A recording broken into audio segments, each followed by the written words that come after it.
सभी को नमस्कार। आज आप लोगों को जानकारी मिली होगी कि सुबह करीब 6:15 बजे हमारे ओखला से विधायक अमानतुल्लाह खान साहब के यहाँ केंद्र सरकार की ईडी छापा मारने पहुंची थी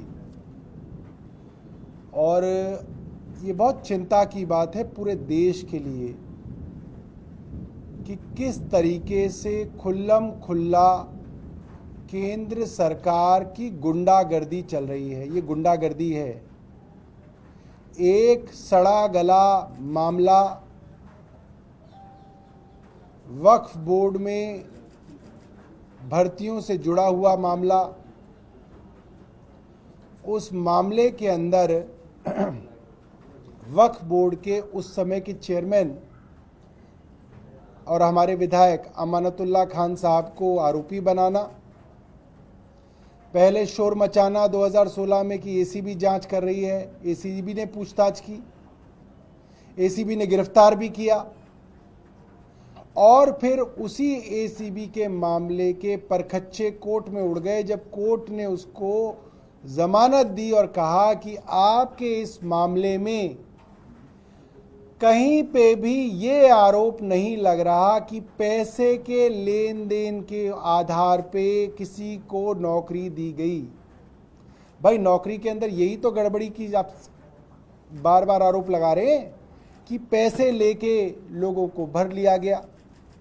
और एसीबी के मामले में कोर्ट ने साफ साफ कहा कि ऐसा तो कोई सबूत है ही नहीं, कोई ऐसा मामला ही नहीं है कि कहीं पे भी इलीगल ग्रेटिफिकेशन हुआ हो। खैर आप वही बासी स्टोरी चलवाते रहे, कभी अखबार में चलाया, कभी टीवी में चलाया, आपने बदनाम किया एक विधायक को। वो विधायक दोबारा से रिकॉर्ड मतों से फिर जीत के आया और फिर इनकी छाती पे बैठ गया 2020 में जीत के। अब क्या करें? अब वही मामला, वही सड़ा गड़ा मामला जो है उसको सीबीआई से जांच कराई साहब। सीबीआई ने भी जांच कर ली, सीबीआई ने भी चार्जशीट दे दी, पूछताछ कर ली, सब कुछ कर लिया। वहां भी साफ है कि कहीं पे एक आरोप ये नहीं है कि अमानतुल्लाह खान साहब ने किसी से पैसे लेके, रिश्वत लेके किसी को नौकरी दी हो। इरेगुलरिटी हो सकती है, कई भर्तियों के अंदर इरेगुलरिटी होती है। उन इरेगुलरिटी के लिए जो भी उसका सजा होती है वो मिलती है, जिसने की होगी उसको मिलेगी। मुकदमा तो चले, तय तो हो कि किसकी गलती है अगर इरेगुलरिटी है भी। अब उसी मामले में अब एक तीसरी एजेंसी आ गई, अब ईडी आ गई। ईडी भी छापा मार चुकी है, पूछताछ कर चुकी है। आपको याद होगा रात को 11 साढ़े 11 बजे तक पूछताछ चल रही थी ईडी की। मतलब ये क्या गुंडागर्दी मच गई इस देश के अंदर कि एक केंद्र सरकार अपने राजनीतिक प्रतिद्वंदियों के खिलाफ इस तरीके से एजेंसियों का दुरुपयोग कर रही है कि रोज आप सोचिए ना, किसी का घर है, परिवार है, बीवी है, बच्चे हैं, बताया जा रहा है कि उनके घर में 3 कमरों का फ्लैट है उनका। जो भी पत्रकार गए होंगे उनको मालूम है, ओखला के अंदर 3 कमरों के फ्लैट में रहते हैं। उस 3 कमरे के फ्लैट को भैया कितनी बार उसकी छानबीन करोगे और कितनी बार जांच करोगे और कितनी बार छापा मारोगे वहां पे। वहां उस 3 कमरे के फ्लैट में एक वीडियो आई है जिसमें उनकी सास वहीं लेटी हुई है, उनको ट्यूब लगी हुई है जिसके अंदर से जो है उनकी शरीर की जो मवाद है वो बाहर निकल रही है। 2 दिन पहले ऑपरेशन हुआ है, कैंसर से पीड़ित है, और आप जो है उनके घर पे जो है फिर से छापा मारने पहुंच गए। मतलब ये तो घटिया राजनीति से भी घटियापन है। और शर्म नहीं आती है भारतीय जनता पार्टी को? इनको कितनी बार तो कोर्ट ने लताड़ दिया। देश की सबसे बड़ी अदालत सुप्रीम कोर्ट बार बार हर मामले में कह रही है। मनीष सिसोदिया जी को बेल दी तब बोला, अरविंद केजरीवाल जी को जब नीचे बेल मिली तो ट्रायल कोर्ट ने बोला। अभी 2 दिन पहले दोबारा से जब के कविता जी को बेल मिली सुप्रीम कोर्ट से, उन्होंने भी बोला कि भाई ये क्या मजाक बना रखा है आपने केंद्र शासित एजेंसियों को, कि वो कोई कानून नहीं है उनके लिए। मतलब पिक एंड चूज हो रहा है साफ तौर पे। आपका आरोप है इन इन इन लोगों ने जो है 100 करोड़ रुपए दिए, उसमें से एक को ले लिया, दूसरे को छोड़ दिया, तीसरे को गवाह बना लिया, चौथे को जमानत दे दी, पांचवे को अप्रूवर बना लिया। अरे क्या ये क्या हो रहा है? ऐसे इन्वेस्टिगेशन होती है? किसी को आप गवाह बना रहे हैं, किसी को आप अप्रूवर बना रहे हैं, किसी को आप एक्यूज बना रहे हैं, किसी से आप पूछताछ ही नहीं कर रहे हैं, किसी से आप इलेक्टोरल बॉन्ड में 55 करोड़ रुपए ले लिए, उसकी कोई जिम्मेदारी नहीं है, उसकी कोई जवाबदेही नहीं है। भाई तुमने क्यों लिया? तुम्हारा रिश्तेदार लगता था वो आदमी, तुमने उससे 55 करोड़ रुपए ले लिए। कोई भारतीय जनता पार्टी का आदमी इतने सारे लोग प्रेस कॉन्फ्रेंस करते हैं, कोई एक आदमी तो बताया कि भाई हमारा वो फूफा लगता था इसलिए हमने उससे 55 करोड़ रुपए लिए। तुमने उससे 55 करोड़ रुपए क्यों लिए? ये भारतीय जनता पार्टी के पास जवाब नहीं है। और मजाक चल रहा है देश के अंदर। किसी के घर पे चले जाओ, किसी के घर छापा मार दो, किसी के घर आरोप लगा दो। बहुत दुर्भाग्यपूर्ण है। और भारतीय जनता पार्टी की उल्टी गिनती शुरू हो गई है। देश के लोगों ने अब तय कर रखा है कि भारतीय जनता पार्टी को विदा करना है। और दिल्ली के लोग भी देख रहे हैं कि किस तरीके से जो है आम आदमी पार्टी के पीछे ये लोग पड़े हुए हैं और अपनी शक्तियों का दुरुपयोग कर रहे हैं, और दिल्ली के लोग इसका जवाब देंगे। ठीक है, मामले में आगे क्या मतलब आप लोग कोई कदम उठाएंगे, कानूनी या कोर्ट में जाएंगे क्या? अब देखिए, कोर्ट के अंदर तो बड़ी समस्या ये हो गई है कि लोअर कोर्ट तो अब फैसले कर ही नहीं पाते हैं। ये तो बार बार सुप्रीम कोर्ट कह रहा है कि लोअर कोर्ट ना जमानत दे पाते हैं, ना फैसले कर पा रहे हैं, ना हाई कोर्ट के लेवल पे फैसले हो पा रहे हैं, जमानत हो पा रही है। हर चीज़ के लिए सुप्रीम कोर्ट जाना पड़ता है। अब आज हम जाएंगे भी तो लोअर कोर्ट जाएंगे, फिर सुप्रीम कोर्ट जाए, फिर हाई कोर्ट जाएंगे, फिर सुप्रीम कोर्ट जाएंगे, कई महीने बीत जाते हैं। इसी चीज़ का फ़ायदा जो है केंद्र की एजेंसियां उठा रही हैं कि आप किसी को भी जो है भेड़ बकरी समझ के बंद कर दो। जब तक वो सुप्रीम कोर्ट तक जाएगा तब तक 6 महीने 8 महीने बीत जाएंगे। 8 महीने तो उसको अंदर रख लिया, 8 महीने तो आपने उसकी राजनीति खराब कर दी, 8 महीने तो उसका क्षेत्र आपने खराब कर दिया। ये चल रहा है। एक मामला जो है वो आपके खिलाफ भी आया, अब एसीबी जांच करेगी उस मामले की, हेल्थ से संबंधित मामला है, सदन जैन और आपकी तरफ उस मामले में विजेंद्र गुप्ता ने। एसीबी की क्रेडिबिलिटी आज क्या रह गई है, आप इस बात से अंदाजा लगाइए। 2 दिन पहले साकेत कोर्ट ने एसीबी के विषय में कहा कि भैया इसमें ईमानदार अफसर भी लगा दो। ये साकेत कोर्ट ने कहा है। पार्किंग माफिया से संबंधित एक शिकायत के अंदर कोर्ट के आदेश पे एसीबी ने जांच की, और उस जांच में भी जो मेन आरोपी थे उनको छोड़ दिया। और कोर्ट ने टिप्पणी एसीबी के विषय में की है, तो एसीबी के विषय में नहीं है टिप्पणी, ये एलजी साहब के विषय में है। क्योंकि एलजी साहब तय करते हैं कि एसीबी के अंदर कौन अफसर लगेंगे, कौन नहीं लगेंगे। अपने पुराने जानकार लोगों को एसीबी सौंपी है उन्होंने। तो एलजी साहब के ऊपर एक बहुत बड़ी टिप्पणी लोअर कोर्ट ने की, साकेत कोर्ट ने, कि भैया ईमानदार अफसर भी एसीबी में लगा दो।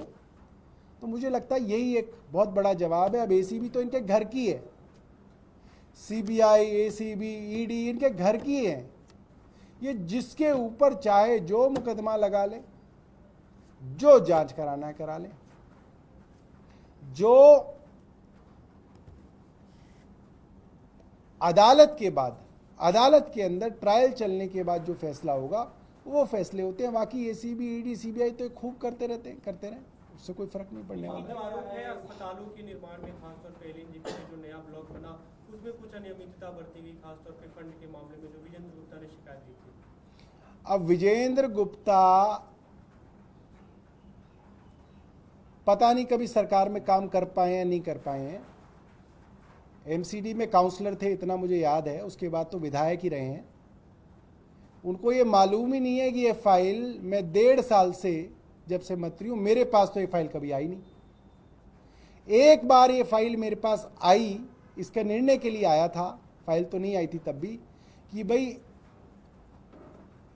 अलग अलग हमारे जो हेल्थ सेक्रेटरी हैं उनकी सिफारिश थी कि इसके अंदर कुछ तब्दीलियां कर दी जाए इन अस्पतालों के अंदर, और मैंने मिनट्स में ये रिकॉर्ड कराया और वो मिनट्स मेरे पास हैं। विजेंद्र गुप्ता जी जिस दिन आएंगे उनको दिखा दूंगा, अपनी एसीबी को भेजेंगे तो उनकी एसीबी को भी दिखा दूंगा, तसल्ली कर दूंगा उनकी भी।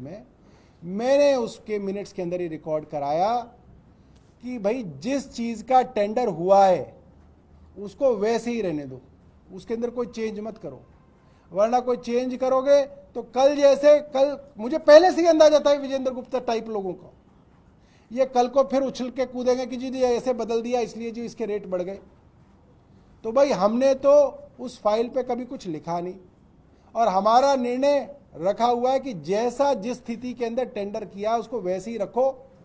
अगर उसके अलावा आपको कोई सर्विसेज की जरूरत है, आपको फला ब्लॉक चाहिए, एडमिनिस्ट्रेटिव ब्लॉक चाहिए, आपको उसके अंदर कैंटीन चाहिए, आपको उसके अंदर पार्किंग चाहिए, मैंने उसके अंदर लिखा है कि भैया उसका अलग टेंडर कर लो, अलग से, उसके अंदर छेड़छाड़ मत करो। क्योंकि मुझे अंदाजा है ये जो अफसर घुमा फिरा के मेरे पास फाइलें लाते हैं, मुझे अंदाजा है ये मेरे खिलाफ षड्यंत्र करके मुझे फंसाने की रात दिन कोशिश करते हैं, और मैं भी फिर लंबे लंबे नोट लिख के इनको वापस भेजता हूँ, इसीलिए परेशान भी है मेरे से बहुत ज़्यादा।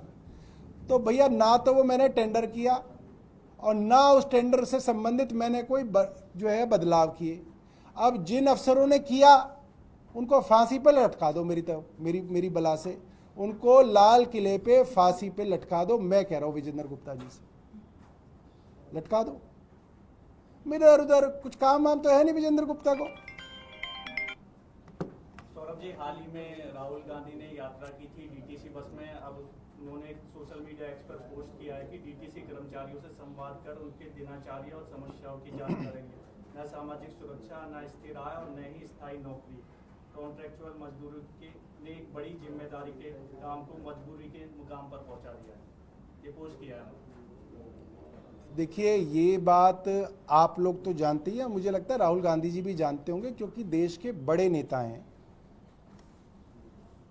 डीटीसी के कॉन्ट्रैक्ट के कर्मी हों या हेल्थ के हों, बार बार हम लोग कहते हैं कि इनको समान काम समान आय दी जाए और इसके भी प्रावधान ढूंढे जाएं कि इनको कैसे पक्का किया जा सकता है। मैंने हेल्थ के विषय में कई बार लिखा है, यही इनको जो हमारे जो बस मार्शल थे इनकी भी नौकरी के साथ जिस तरह से खिलवाड़ किया गया वो भी नहीं होना चाहिए था।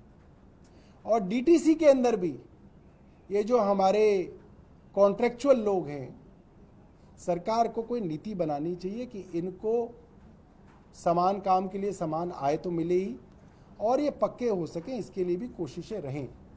समस्या सिर्फ इतनी है कि 2015 से जब से हमारी सरकार आई है, कच्चों को पक्का करने की या सर्विसेज से संबंधित जो भी फैसले लेने की जो ताकत है हमारी, ये जबरदस्ती हमसे छीन के दिल्ली के एलजी को दे रखी है, और वो किसी की सुनते नहीं है क्योंकि उनकी कोई जवाबदेही नहीं है, उनकी कोई जिम्मेदारी नहीं है, वो सिर्फ पावर एंजॉय करना चाहते हैं।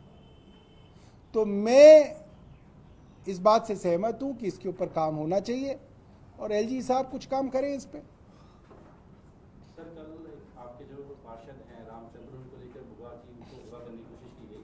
अब स्टैंडिंग कमेटी का इलेक्शन भी होना है, तो आपको आशंका है कि आगे भी ऐसा कुछ हो सकता है? उसका तोड़ क्या है, कैसे आप उसको बचा पाएंगे अपने पार्षदों को? भाई ज़्यादातर तो इस तरीके के मामलों में पुलिस की जिम्मेदारी रहती है। कौन लोग थे जो हमारे पार्षद श्री रामचंद्र को उठा के ले गए? मास्क तो पहन के आए नहीं थे, गाड़ी में थे। दुनिया भर के सीसीटीवी रोडों पे लगे हुए हैं, ट्रैफिक पुलिस के भी लगे हुए हैं। उन सीसीटीवियों की निगरानी में वो उनको ले गए और फिर जब हमने हल्ला मचाया तो वो छोड़ गए। क्या दिल्ली पुलिस ने अब तक बताया कि दिल्ली की सरकार का एमसीडी के एक पार्षद अगवा कर लिया गया? किसने अगवा किया? क्या दिल्ली पुलिस ने आपको बताया? क्या दिल्ली पुलिस ने इसके ऊपर कोई छानबीन की? नहीं की। दिल्ली पुलिस क्यों इंटरेस्टेड नहीं है? क्योंकि भारतीय जनता पार्टी जुड़ी हुई है। ये काम तो सीधा सीधा एलजी साहब का है, एलजी साहब के अधीन आती है दिल्ली की कानून व्यवस्था। क्या बताएं एलजी साहब, बताएं, जवाब दें कि कैसे ये संभव हो गया कि दिल्ली के अंदर दिन दहाड़े एक काउंसलर अगवा हो गया। इसकी जांच क्यों नहीं करा रहे? कौन लोग हैं इसके पीछे, उसका नाम क्यों नहीं बताया गया अब तक? उनको अरेस्ट क्यों नहीं किया गया? किडनैपिंग तो सीधा सीधा जो है नॉन बेलेबल ऑफेंस है, कॉग्निजेबल ऑफेंस है, इसके ऊपर क्यों कार्रवाई नहीं हो रही? क्या मेरी और वीरेंद्र सचदेवा की बहस से ये बात साबित होगी कि उसको अगवा किया था या नहीं किया था? फिर तो हर चीज पे बहस ही करा ली जाए। विजेंद्र गुप्ता भी एसीबी में क्यों गए? वो बहस ही कर ले मुझसे। तो ऐसा लग रहा है जैसे कि कानून का राज ही खत्म हो गया है। हमारा आदमी अगवा हो गया, हम ही साबित करें कि वो किसने अगवा किया, कैसे किया। भाई ये तो कमाल ही हो गया। आप जांच करके बताइए कौन लोग थे, क्या नाम थे, कहां रहते थे, किस पार्टी से जुड़े हुए, अरेस्ट क्यों नहीं हुए? ये आप कह रहे हैं कि अभी तक इस मामले में कोई जांच नहीं की गई है। अरे भैया, जांच जैसे ही होती है सबसे पहले आप ही लोगों को तो प्लांट किया जाता है। दिल्ली पुलिस की जांच जारी, टीम रवाना हुई मुख्यमंत्री के घर पे, मुख्यमंत्री के घर पहुंच गई टीम, दरवाजा नहीं खुल रहा है, एक एक मिनट की जानकारी दी जाती है। उधर से एलजी के सोर्स भी जानकारी दे रहे होते हैं, इधर से पुलिस वाले भी जानकारी दे रहे होते हैं।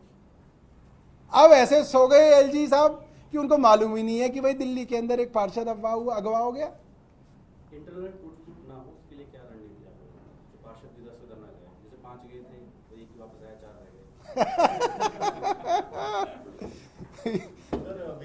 ये आपको इस बात की चिंता है कि पार्षद जा रहे हैं भाजपा में? उन्होंने बोला है कि 2500 करोड़ रुपए भारत सरकार ने दिल्ली सरकार को दिए थे, जिसमें लैब सेटअप करना था, आईसीयू बढ़ाने थे, लेकिन सारा पैसा जो है वो केजरीवाल सरकार डका दी। नहीं, बड़े बड़े प्रोजेक्ट बनाने थे, 1125 करोड़ का प्रोजेक्ट था, जिसमें से 800 करोड़ रुपए का चुनाव हो गया। चून देखिए, ये कौन कह रहे हैं? ये अभी क्या वो नए लीडर ऑफ अपोजिशन बने हैं तो वो ना मिस फायरिंग कर रहे हैं, अभी उनको जानकारी पूरी नहीं है। ठीक है, उनको क्या है, हमारे हेल्थ सेक्रेटरी जो जानकारी दे रहे हैं वो आधी अधूरी जानकारी दे रहे हैं। उनको कहिए कि वो हेल्थ सेक्रेटरी को घर बुला लें चाय पे, और उनको कहें कि समझाएं उनको पूरा। ऐसे सिर्फ कागज व्हाट्सएप पे पास करने से जो है वो काम बनेगा नहीं उनका।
आपके शहर पठानकोट में खुल चुका है पहला विश्वसनीय south Indian restaurant Chennai Maratha, जो कि डलहौजी रोड ओपुलेंस होटल की बैक साइड पर है, जिसे शहर वासियों से बेहद प्यार मिल रहा है।